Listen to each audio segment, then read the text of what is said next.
Do you think I would get into Mensa? I have no idea whether or not I would, but I do have a perhaps arrogant, no wait, definitely arrogant, but perhaps justifiably arrogant, idea that a fair number of you think I would.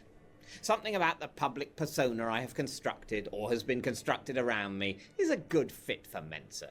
I might be wrong, but I reckon most people who've vaguely heard of me, if asked, would David Mitchell get into Mensa, would vaguely say, yeah, he seems the sort, before asking what the hell kind of question that was to ask suddenly in the supermarket or during sex. Now, if I'm right about that perception of me, why on earth would I ever actually apply? I'd have nothing to gain, and everything, in the perfectly likely event that I failed the entrance exam, to lose.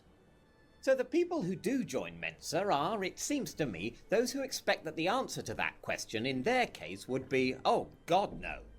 People, in other words, being a with pussy, something to maybe. prove. You can't really imagine a prime minister or president joining up. You needn't think I'm just the leader of the free world, I'm also good at word games.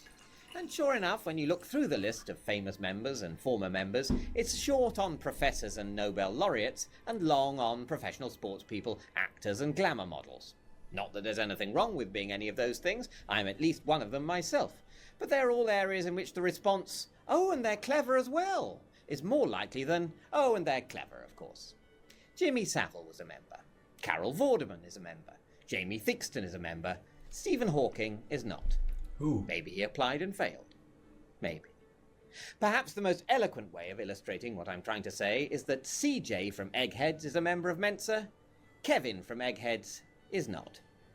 I can't help feeling that the governing characteristic of Mensa members is not, or at least not only, high intelligence, but a feeling that they are not given sufficient credit for that intelligence.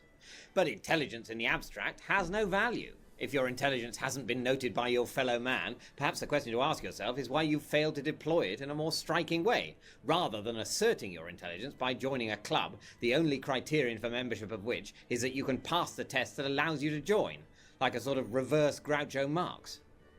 Fundamentally, being underrated is a failure in presentation. He did not pass the test. I have always flattered myself that I am overrated. Perhaps you agree. If so, please don't feel obliged to leave a comment saying so. This guy definitely did not get in.